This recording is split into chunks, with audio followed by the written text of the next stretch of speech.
When evil threatens the world, the warriors of hope will always appear. Garbed in claws of the constellations, they fight by exploding the energy within them. They're Cosmo. They are the warriors who protect the love and peace of the world. The Saints of Athena. If you want to die, just step inside the chains. Give me the chain! Damn right this fight isn't over. Guess we'll have to see about that. Never underestimate a saint. Especially one who won't fall for the same attack twice. The chains are acting. You only have one chance. Make it count. Everyone's dead because of Olivia. It doesn't matter what you try. You're just far too weak. This is the real Nebula. Juna, all I can do is my best. You and everyone else are just too precious to me. We all treat other our master together. That makes us like family. And family shouldn't fight. Family should all stick together. He's my brother! Understand that there are times when I will fight seemingly hopeless fights for reasons you cannot imagine. If I can stop this battle and help you become the strong, gentle brother I remember, I'll happily give up my life. Your Cosmos is weak. You can't win. Especially against my Nebula Chain! If I hadn't gone easy on you, you'd be dead by now. Now that we've met again, I'll never let you go. Sure. Iki! Let's do it, Bronze Saints! Welcome to a special Saint Seiya edition of Inside the Voice Actor Studio. I am your host, Mana, and this is my co-host. I'm Jackie. And today we have a special guest. Can you guess? Can you guess who it is? That's right, it's Chris Patton! Woo! Hello! How are you guys doing? Very good, thank you. Doing good. Cool. Can you guys hear me well? Yeah! Yeah, Okay. we can hear you good. Just Or making well. sure. Yeah, well, good. Whatever. Yeah. Good, I just wanted to make sure. So, for those Saint Seiya fans out there, he is the voice of Andromeda Shun, and he is definitely one of my favorite characters out there. We're gonna have so much fun with you today. Are you ready for your questions, Chris? I'm ready for my questions. Alright, start us off, Jackie. Alright, so the first question, what is your sign, since that seems to have so much importance in Saint Seiya? I am a Pisces. Ooh! Yes. Pisces. I don't know, in the original dub of Saint Seiya, you didn't get to fight the Pisces Saint, but you were going to fight the Pisces Saint. It's kind of weird. Who was the Pisces saint? His name was Aphrodite. Oh, of and course.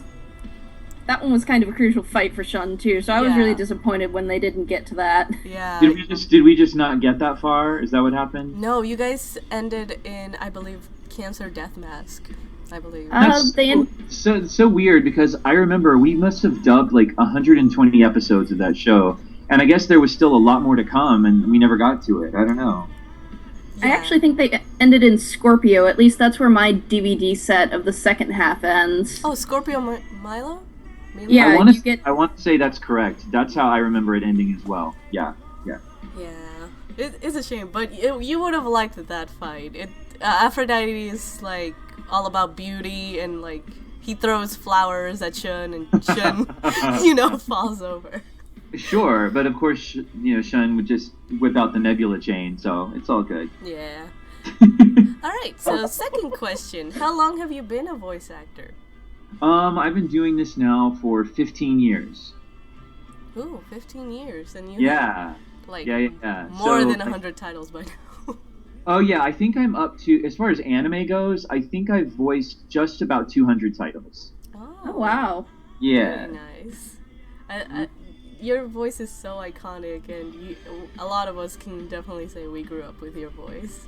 Yeah, that's so weird. It's so funny to hear that now because, when I first started going to conventions and stuff, which was 2002, oh my god, I was new and I'd only done about 20 or 30 things and no one had really heard of me. No one really knew who I was. And now it's like 2014 and I've got all these conventions lined up. And whenever I go, now I hear people in their 20s and early 30s are like, oh, I grew up, listening to you and seeing you at cons, and it makes me feel so weird. It's like I can't have been doing this that long. But then I look back and think, yeah, I have. I've been doing this a long ass time. Yeah, but it's really fun, isn't it? It is fun. Like, out of all the voiceover work that I do, I would say anime is probably the most fun. It's not the best paying, unfortunately, but it's the most fun. Like, it's the kind of voiceover work where I get the least bored, for sure. And then getting to go to the conventions is really rewarding, definitely. Mm-hmm.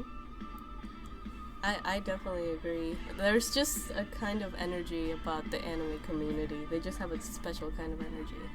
There is a real interesting energy and a special energy at anime conventions.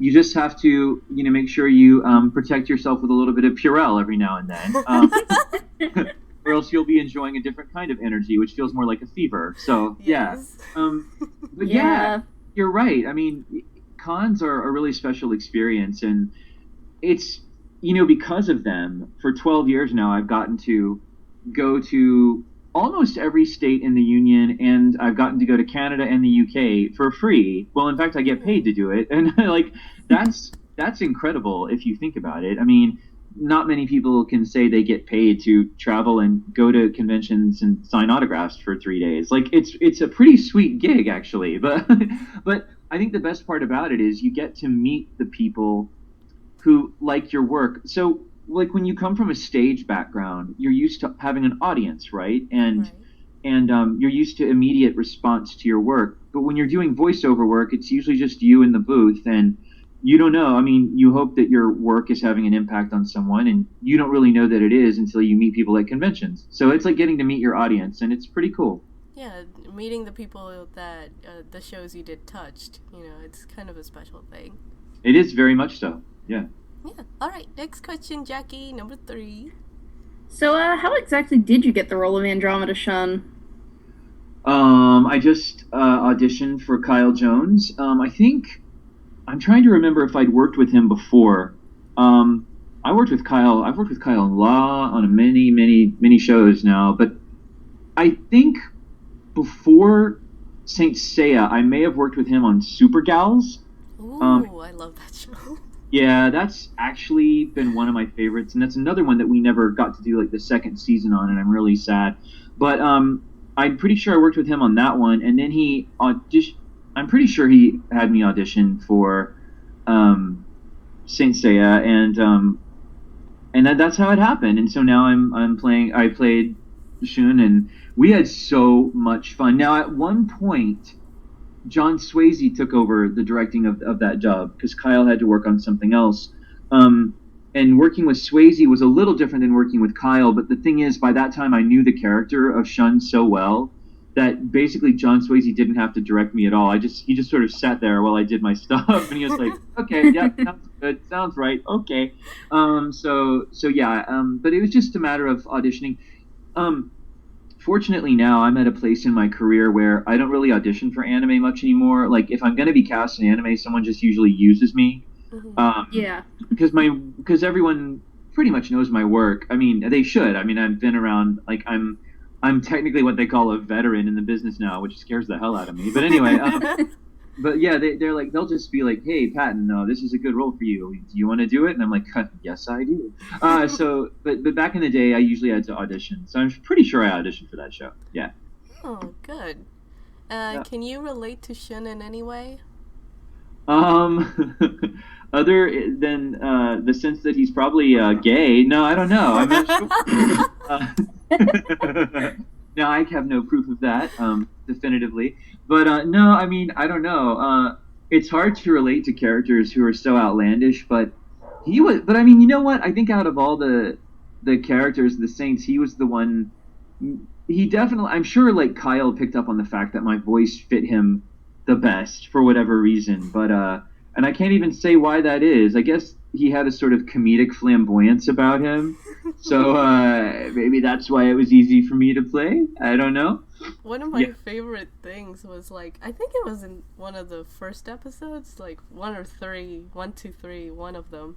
I think Unicorn is like Shun just enters the stage, Yeah. And he's like, wow, you're so popular, Shun. Why don't you just give up being a saint and just become an actor? And I'm like, how ironic. See, exactly. So yes, Shun and I have a lot in common. I just am lacking the locks that he has. The green hair. And and I don't go around with a Nebula chain, but I suppose I could. I don't know. It would probably make things awkward at the airport. I don't know. I don't think you'd get past the security. But I'd be like, hey, this is my Nebula chain. They'd have to let me through, or else, well, I wouldn't do anything because they're the TSA and they would arrest me. So I don't know. Yeah, that's true. But sure, I think that I can. I think, what am I trying to say? As an actor, you like to be able to say that you can relate to every character you play in some ways. So, but yeah, I remember. Now, one thing you have to remember is that I recorded this back in 2006.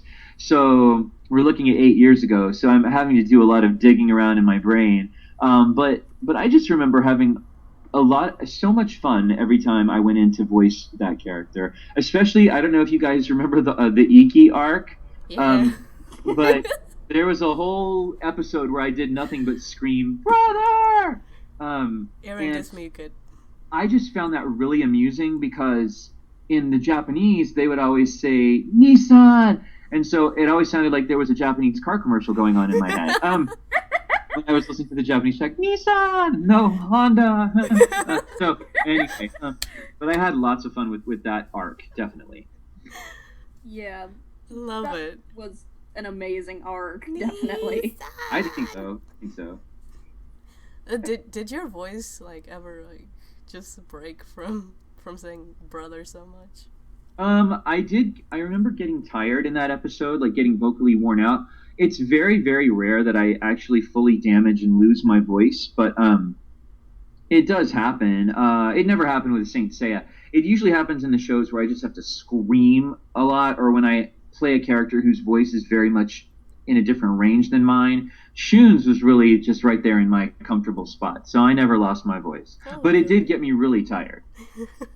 Oh, good. All right, question number 5, Jackie. Do you consider yourself a fan of Saint Seiya? I kind of do because I don't just to be honest, when I first started in this business, at least the business of voicing anime, I watched everything I did, and I watched as much anime as I could, and after a while, I got kind of burnt out on anime because it was my life. Every day I was in the studio recording, and every day I was at night watching it, and I was just like, I like this, and it's cool, but it had become so much a part of my life that it was almost starting to overgrow it like vines. So I got to where I watched a lot less anime, but I do remember I would watch Saint Seiya. It was one of the few that, they gave us back in the day. Well, they still do, actually. They give us free copies of everything we work on. And usually I just give them to fans, or I've sold them before, or I'd give them to a friend who's really into the show. But in the case of Saint Seiya, I would always watch those, definitely. It was one of Saint Seiya, Super Gals, and there was another one I really loved watching Pre-Tier too. But also I would love to watch Inu X Boku SS, but I still haven't gotten my free copy of it, so I'm waiting. Where is it? It's a good show. You'd like it. No, I know. I really enjoyed working on that show, and I love Soshi. So I really want to, but I need to bug Sentai and get them to mail me my copy. So blah blah. Anyway. It's all right. All right, next question. Do you have any brothers? No, I am an only brat. Aww. I am. So you can't scream brother every single day. No, unless I just meet some random guy on the street and we role play for a second and I go, brother! But then he's probably I might get arrested. I don't know. Aww. Yeah. All right. Next question. So what was your favorite part about playing Shun, and what was your least favorite part about it? My favorite part was any time we came to a part in the Japanese where the Japanese soundtrack had that song going, and the Japanese guy would go, Nebula chain! That was my favorite part, because it was hilarious. And I mean, I know that we sound just as silly and crazy to them when we try to pronounce our Japanese terribly. So But I just thought it was hilarious that they actually had it in English, a Japanese person in English singing Nebula Channel, and it was always coming right under my dialogue, and I would always laugh when I had something to say right around that. So that was my favorite part. My least favorite part was the fact that we didn't get to continue because we all enjoyed working on that show, and it was fun, and it wasn't a really heavy show, and it never, like I said, it never damaged my voice. It never got me down in the dumps like some shows do. Gantz. It never. Whoops. It never. It was just fun. It was always fun and light, and we had fun recording it. And so, and I remember they kept saying, "Well, there's more of this. There's more of this. But we're waiting for it. We're waiting to get it. We're waiting to see what happens." And nothing ever transpired for whatever reason, and we were all kind of bummed about that. Yeah, that was just really sad that we didn't get to finish the full series over here. So because it gets to be such a cool series as it goes on. You get to I thought it was conceptually really interesting, as silly as it kind of was and hard to take seriously sometimes. I also thought it was a really cool concept, and we were all kind of looking forward to seeing where it went. And I think what happened was that before that could ever happen, that's when Sentai or ADV went under. And I think since ADV has gone under and reemerged as Sentai Filmworks, maybe they just don't have the same licensure, with certain shows or whatever. So I don't know. It would be so awesome if it got picked up again, but I'm not holding my breath for that. No. Well, Yeah. if fans rally up enough, maybe we can make something happen, right? Maybe so. I would be up for it. Yay! Yay! Awesome. So, question number 8. If you are not cast as Shun, what other role would you like to have played? Oh gosh. I don't know. Probably, who did Ilyich Guardiola play? Seiya. Oh, yeah. That's because I was like, wait a minute. I remember lusting after Ilyich's role for a while, but then I decided I liked mine better. I remember that. I remember I went through a period of role envy until I started discovering that Shun was really badass. So He is. Seiya. Okay, wow. Well, there you go. That explains it. So yeah, that would be the only other role I would really be interested in tackling. But I would never want to stray too far from Shun, though. Let's be honest. Yeah, because there was an episode, and you did get to record this one, where they show how big Shun's Cosmo really is. It's literally the size of a nebula. Yeah. And he has all this power, but he rarely uses it because he doesn't like to kill people. Yes, I do remember that. So, yeah. It's doesn't he destroy a giant mountain and a giant chunk of a silver cloth in one go when he was with just his finger. That? With just his finger. Of course, that's how he works. Yeah. So he is technically the most powerful, but he values life so much, he never really uses that big power unless it's absolutely necessary. See, just like Chris Patton. Chris Patton. Yep. I am so powerful. You have no idea how powerful I am, and you will never know because I have too much respect for life. So, there. Yay! Alright, next question. So, what was challenging about playing Shun? Oh, just everything we were working on at the time was either 12 or 24 episodes, and then we called Saint Seiya the gift that kept on giving because the episodes just kept on coming and until they didn't. So I think the most challenging thing was out of all the shows I was working on, and that was at a period in time where I was working on a ton of shows at once, I was always getting called in to work on more Seiya. So, like I said, it was tiring, and that was the most challenging part. But really nothing beyond that. There was nothing terribly challenging about it. Good. It's a nice, safe character. So, do you think Saint Seiya would do well in Toonami? I think... God, that's a really good question. I think so. I mean, it would do well. I think it would do well late night. Yeah. You mean like you do mean like the same slots that have been held by like Soul Eater or those kinds of shows, right? I mean, Right.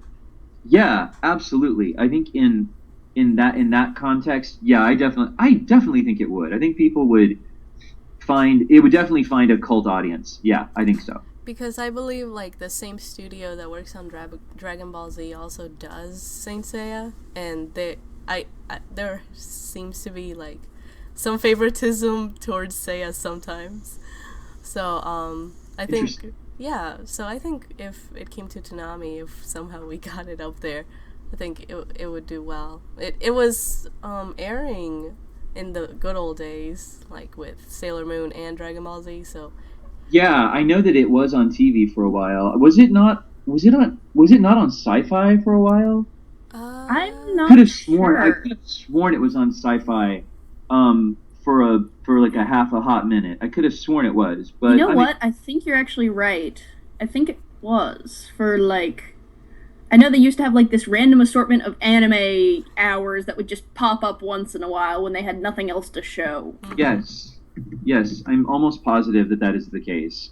But I think it could definitely do well in a niche market, like with a cult audience. It would never. I don't think it could ever gain like huge, widespread popularity, but I think it could do well. Yeah. good. All right, next question, number 11. So, do you have any favorite lines from Saint Seiya aside from Nebula Jane? Yeah, I don't know if I can say it though. So Oh dear. I'll go ahead and just say that this line, within context, is not dirty at all. But when we recorded it, it was a little awkward and funny. And I can't. I'm sure that I'm paraphrasing because again, it's been 8 years, but it was something very close to the effect of, "Brother, hold still, and let me infuse you with my cosmos so that I can warm you from the inside." So that was it.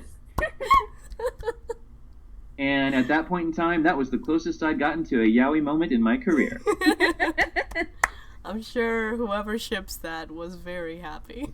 I'm sure they were, and I hope it's given them many hours of enjoyment. They'll probably play that clip just from this interview like 5 times in a row. That's fine. That's fine. I like to make people happy. Yay! What do you think of the fans of Saint Seiya? I think they're awesome because because I think it's so easy to be a fan of Attack on Titan or Full Metal Alchemist or Dragon Ball Z or Pokemon, almost all of which I've been in, by the way. I have nothing against them, but excluding Attack on Titan, just because I haven't been in that one. But I think it's so easy to be a fan of mainstream anime and to jump on the bandwagons and to, say, "Oh my God, I met Vit Mignogna. Well, that's fun." But I mean, what else is going on? There's such a rich subculture in the anime world that I love when fans bring me, Welcome to the NHK or Pre-Tier or Angelic Layer or Saint Seiya. Like, I love when fans bring me that stuff because that tells me that like they really have followed my career and they really do love anime and they're not afraid to like dig deep into like the weirder, more experimental side of anime. And so I think Saint Seiya fans are probably more along those lines, and I think that's really cool. Yay! Yay! Next question. Whee! So if you came back and got to voice Shun again, what would you do differently? Not a thing. I don't think I would change anything. I don't know. I say that, but perhaps if I came across some DVDs of Saint Seiya with myself as Shun and I heard it, maybe I would cringe. I don't know. But as far as my sense memory goes, I don't think I would do anything differently. But I have to tell you that I've seen a couple of things on TV that I've been in and I thought, oh, wait, I sucked that day. So maybe there were some episodes of Saint Seiya where I sucked. And I hope not, but maybe I would give him a little bit more sass than I did back in the day. It always seems like when I'm not playing like when I'm not playing one of those lead role teen hero boy characters, when I'm not playing one of them, I'm always playing a character, even if it's a villain or a hero, whatever. They've always got a little bit of sass to them. Like maybe they're at least 5 to 10% gay. You know, I don't know, a little gay at the surface. So maybe I'd give him a little more sass. I'm not sure. Maybe that's just because I've been watching too much RuPaul's Drag Race. I'm not really sure. But yeah, I feel like I might give him just a little more of an edge. That's such a stupid adjective that everyone uses now, but an edge. Yeah, maybe that's what I do. I'll go with that. That sounds like it would be amazing. I think so. Especially, I don't know, should we spoil it? What happens in the Hades arc? What, you can spoil it for me. Go for it. Sure, why not? Shun gets possessed by Hades Like in you the do. Hades arc. Because Really? he's basic, like how Sori is Athena's mortal vessel, he is Hades' mortal vessel. Oh, well, that's fun. I would have loved to have done that. I know. See, that's Oh, why we like, need to get that would this. be like that. You know what that is? That would be the Saint Seiya equivalent of Susanoo turning evil in Pre-Tier. Yeah. So like, I love when characters go on a divergent path. Oh, that would have been so fun. Oh, bummer, sad face. That's why we gotta get it back. Right? Right. So you can do that. I agree. Yeah. Alright, Well, so what do you do to prepare for a role? I swim in unicorn pee. No, what do I do? That was a really odd thing I just said. I'm not sure why I did that. That was a little bit strange. It's called improv. That's right. That's what it's called, by darn it.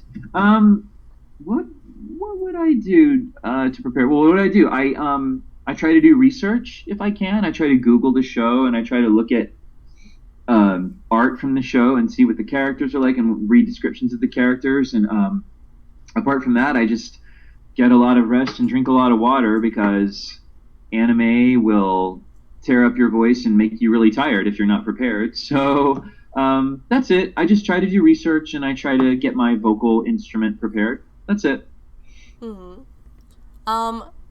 Next question, we already asked it, really. It was just, were you upset that when you found out you wouldn't be able to finish dubbing the series? And I think we pretty much... yeah. I guess we have covered that. I mean, yeah, I was. Yeah. I mean, it happens with any series. When you find out, and it happens a lot, unfortunately, that you find out you're not going to get to... One of the ones I was most upset about was Kodocha, where I played this little dude named Naotsumi who played a trumpet for whatever reason. And there was supposed to be this arc in the second season where my character and Laura Bailey's character went to London together and did all this stuff, and I never got to do that. So that and Saint Seiya and Gals have been like my 3 biggest disappointments. Actually, to be honest with you, I think of all 3 of them, Super Gals was my biggest letdown because I was in love with that show. But Saint Seiya was like my second because, again, it was so much fun, and I did want to, we all did want to see where it was going. We were so kind of intrigued by the show. We were like, oh, this is going to be really cool to see how it keeps progressing, and we never got to see that. So I was upset. Yeah, I was unhappy about it. Yeah. All right, Jackie, next question. So have you heard about Saint Seiya Omega? I have not. Saint Seiya Omega is the sequel to Saint Seiya. It takes place 25 years, I believe, after the Hades arc. Okay. And Shun does appear in it. So he's much older and he became a doctor. Of course Except he doesn't look any older at all.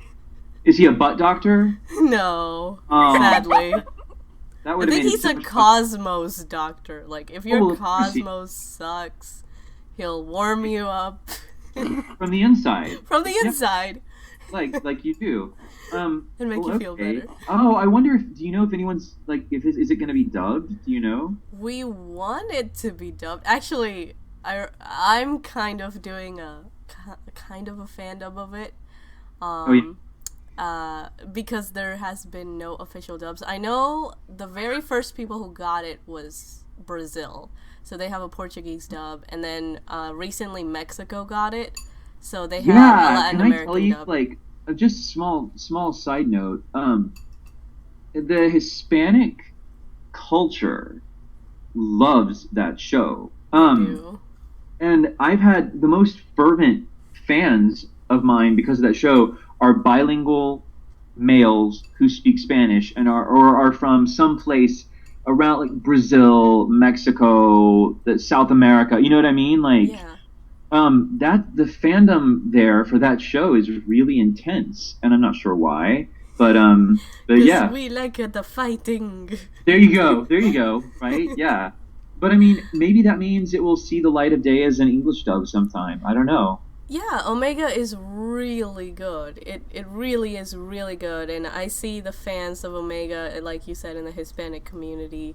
They're very fervent about it, and I'm like, hey, if they can get a dub, we can get a dub for Omega. That's what I'm thinking. I mean, maybe, and gosh, if Sentai picks it up, I mean, that's a show I would actually fly to Houston for. You know, I mean, I don't live in Houston anymore, which is why I don't do much anime anymore. You know, except the occasional Pokemon, because I'm closer to New York now.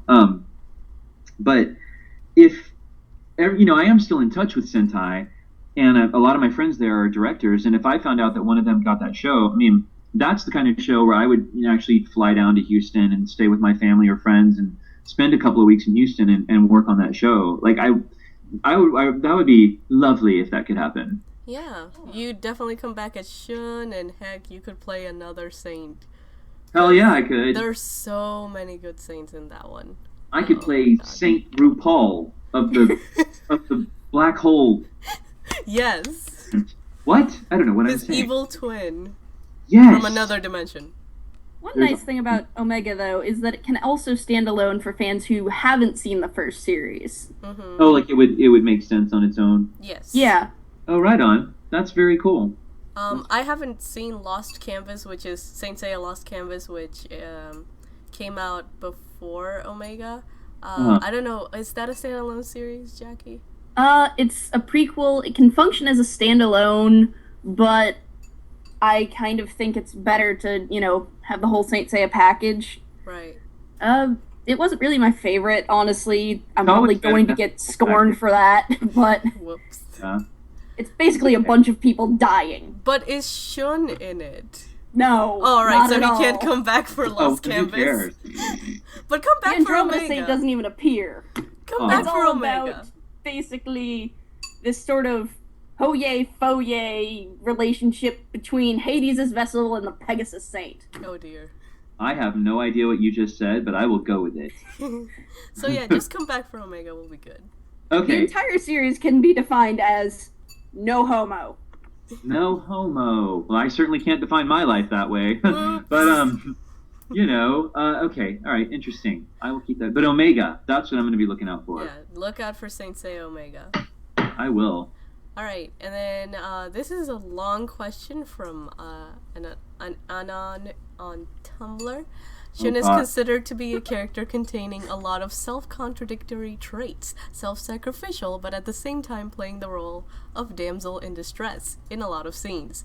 Feminine to the point that he is often mistaken to be female and yet not unmanly by any means. Was it hard to portray such a paradoxical character? What scene was the most challenging to you as a voice actor? That is a really involved question. But Involved. I can't speak to what scene was the most challenging because I don't remember, but I can definitely speak to the fact that I play lots of characters that have inner turmoil and contradiction, and I think, I don't know if that's reflective of who I really am as a human being. And what's funny is I play these roles on stage too. Like I just did a play back in March where the role I played was very much torn. He was torn. He was, you know, from one scene to the next, it was almost maniacal because he seemed to be this caring, sweet man, and then in the next scene, he literally would become a bloodthirsty murderer. And I've played not a few characters in anime that are like that, and I do remember that about Shun and about him being, you know, what do you say, an enigma wrapped around a conundrum, forced through a donkey's bunghole. I don't know, but I like that. that kind of stuff seems to come naturally to me, and I think maybe it's because I'm a little ADD and I have sort of complex. Well, it's not. That sounds arrogant. Let's say I have a fast-moving mind, and my mind is always sort of flipping around like a Rolodex, and I think that makes it easier to portray characters who are walking contradictions. But I do recall that about Shun, and I do. Again, that's one of the things I really liked about him. So yeah, I enjoyed that. And it was, of course, it's challenging, but I would rather be a little bit challenged than play really boring one-dimensional characters. That's true. Mm-hmm. All right, next question, Jackie. So who's your favorite Bronze Saint, Silver Saint, and Gold Saint? I have no idea. It's been too long. I have no idea. I wish I knew more. I feel bad, but it's yeah. Too much time has elapsed. God, who's my favorite? I don't know. Who are you? Like, name some of the Silver Saints and see if you can jog my Let's memory. see. There was Lizard Misty, Perseus Algol. There was God, those are the only two I can remember right off the top of my head. Wasn't the Crow one of silver? Yes, there was the Crow guy there who was running around with. There's Shina, Marin. Let's see. Wait, do y'all remember who voiced Perseus? Perseus Algol. Oh. I don't. The only Silver Saint I actually know who was Vic Mignogna voicing Lizard Misty, and I was so mad because for some reason I really like his character, and I'm just like, you make him sound like a pedophile. Oh my! Oh no! Oh no! But he died pretty quick. He did. That's but really Perseus, so that's very interesting that you say that because again, this is a bit of a sidetrack, but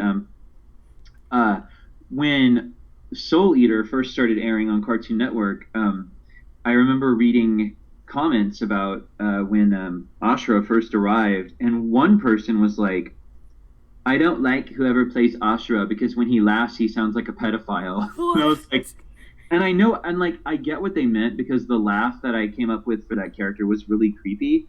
But I kind of wanted to respond and say, first of all, what does a pedophile sound like, and how do you know? And second, the laugh was just like, if you're playing a villain who is creepy, well then probably you should make him sound creepy. But now with this character Vic played, was he supposed to sound creepy or was that an accident?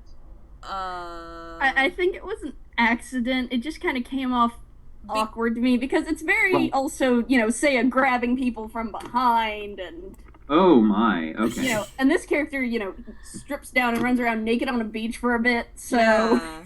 Oh wow. So and he you can argue or not that he looks like he's wearing lipstick, but we're not 100% sure. It's like his undercloth is also it's hot like pink. Aphrodite. He also looks like he's wearing lipstick, but we're not 100% sure on that. That's another thing that I don't fully comprehend is the androgyny of the character. So I don't mind it at all, but like I was never quite sure why they were portrayed so androgynous. And if I'm being frank with you, knowing the little bit about Vic that I do, my guess would be he may have come off sounding awkward because he's very uncomfortable playing anything that might hint at androgyny or homosexuality. He's very uncomfortable with that, and that's his business, whatever. I'm not uncomfortable playing anything because I'm an actor and I feel like I have to tell a story. But some people are just weird about, not weird, some people are just comfort zones. Just comfort they're a little zones. Well, I mean, I don't know, it may have to do with religious beliefs that are held or whatever, and that's totally fine. It's just I think there are a few people that once you tell them they're going to be playing an androgynous character or a gay character, they may get a little creeped out, and so that may come across in their performance. You know what I mean? And that may be what happened there. So I don't know. Yeah. Let me see. Next question. Wait. Well, that was the Silver Saints. I tried to look up who Perseus was, but I don't think I haven't come up with anyone.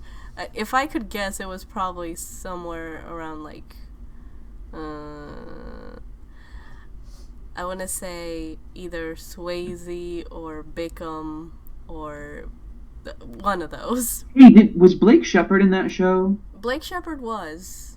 Do you remember who he played? It's very vague. I know like a lot of the like what I call the up and coming voice actors that are now getting lead roles, like Blake, Yeah, because there were so many guys in that show. Yeah. like Blake, like David Matranga, like And Bryce Bickham. Papenbrook now. Like he used to be kind of one of the guys in the background, but Wait. Was Bryce in that show? Bryce, I don't think he was in that show. No. Okay, all right. That's what I was wondering. Yeah, I know that I remember Clint Bickham being in it. I'm sure Blake Shepard was. I just remember I really like Blake Shepard, and I really like his work, and I don't think he gets enough credit, actually. Yeah, he did really well in Angel Beats. Oh, did he? I never saw that, but He's the lead. Is he? He's really good. I really like him, and I've liked him for a long time, and I think he's like I said, I just don't think he has quite the fan following he deserves. He's really good. I agree. But yeah, those are just a couple of silvers for the golds. I guess there's Aquarius cameo. There's oh dear. There's Aries Moo. There's Moo. Taurus Aldebaran. There's Gemini Saga. We didn't get to see Gemini Canon. Not really. Cancer Death Mask, Metaphysio, whatever they called him in the English dub. Leo Aeolia. Virgo Shaka. Shaka was my favorite. Mystery Libra Saint that you don't find out till the Hades arc. Doko. And Doko. And then you have Scorpio Milo. Yeah. So do you remember any of those? No. No. Well, it's all right. I feel bad. I have another question though, because I don't remember. Again, it's been 8 years. Were there? And this is maybe this is a really stupid question, but were there females in the show? Yes. Sir. Yes, there Okay. were like 4. 4? Yeah, Like 4. Seiya's mentor was Eagle Marin, and she was was it confirmed that's his sister? No, it turns out she's actually not his sister. Aw. Everyone just thought that for a couple of arcs until his actual sister shows up in the Hades arc. Right. So we got his sister. We got Shina, who is rivals to Marin. So she has the Thunder Cobra. She's the Cobra. Okay. The one that was trying to kill Seiya for, forever. Forever. And then her best friend, who Seiya killed, which Yeah. sucked. Geist. We had Chameleon June, Who was in love with Shun. So you had a girlfriend. who is never spoken of again. Which is weird. Yes, but not surprising given the show. Yeah. So Shun had kind of a little bit of a girlfriend, but we never got to see much of that. And then, Seiya's childhood friend, but we never see her again either. It's mostly like fight. Yeah. Also fighting. See, Yeah, it's not the only- the way I always thought of the show in my head was as the glam rock Dragon Ball Z. Pretty much. And then seriously, the only female that stays there is Athena, because just protect her. Right. That's it. All But right. yeah, sadly, no, there weren't a lot of female saints. But that changes in Omega, actually, which is why I think you would like Omega, because there's even a gold female saint. There's multiple gold female saints, and we also have Aquila Yuna, who's the female lead. Female lead. So in the main group, there's a female saint included with the main group. Gotcha. Amazing. I love it. So, next question. We already talked about it, really, but awkward moments in Saint Seiya. I think we covered that. How many more questions are there? Just curious, because I have to get going. Oh, just 3. Okay, because I need to leave. Well, actually, I need to leave in like 3 minutes. All right. Let's do a lightning round. How about that? The awkward moments. Oh God. Oh well, the awkward moment was also my favorite one, which you already know about. So Iki. It was infusing the cosmos. I'm not lying to you. I did that episode with John Swayze. It took us like 10 takes to get through it because we were laughing so hard. He was like, "I'm sorry, Patton, you've got to say this," and I'm like, "Oh my God, okay." And I was laughing so hard every time I tried. It's like I'll warm you from the inside. I had so much. It was like I was a 12-year-old. It was a big problem. Okay, next question. Next question. What Saint Seiya villain do you like the most? Can't remember? Oh, We really didn't get to see many of them. Yeah. I don't remember. I don't even recall. Wait. Who is Wait, in the big Nebula chain episode who was he fighting there? Gemini Saga, the Pope guy. Yeah, the Pope. Yes. The Sanctuary. Oh my God, who was that? Who voiced him? Oh my God. I think that was Swayze. Yes, that's That my was favorite me. villain. There. All right. The Pope. All right. Why don't we skip on down to Legend of Sanctuary? Okay, just these are really quick. So, if you ever saw yourself as a saint, what cloth would you don? What cloth would I don? Yes, any any like constellation. Apollo? Apollo, yay! All Yeah, right, there we Apollo. go. Apollo. Are you interested in Greek mythology? Oh yes, very much so. All right, and this is the last one. There's a 3D movie for Saint Seiya coming soon. If they bring that's right, you Saint mentioned- Seiya oh my- Legend of Sanctuary to the US, would you audition, or are you just gonna, if they don't, are you planning on watching it? Oh yeah, oh my God. Like if they I wish there would be auditions. Oh my God. But yes, of course. Oh, is it going to be at theaters? Where can I see that? Right now it is in the International Film Festival in France. Oh my gosh. Are they going to dub it into English? Do you know? We want it to be. That Oh my- would be so but amazing if they did. Is it animated? 3D animated, and it looks Oh my fabulous. God. Well, okay. If it makes it anywhere near here, yeah, I'm going to see that. Absolutely. Yay! Yay. All right, thank you, Chris. Thank you for spending some time with us and doing this interview for Saint Seiya. We really appreciate it. Thank you for having me earlier so I could get to this appointment. I just got to get my allergies straightened out. No problem. Thank you very much. And that was Inside the Voice Actor Studio with our great and amazing friend, Chris Patton. Thank you. You guys have a great day. You too. Bye-bye. Bye, Chris. Bye, Chris. Bye-bye. Oh, can you give us one Nebula chain before we go? Oh, yes. Nebula chain. Thank you. Bye-bye. Thank you so much for being here. You're welcome. Thank you. Bye-bye.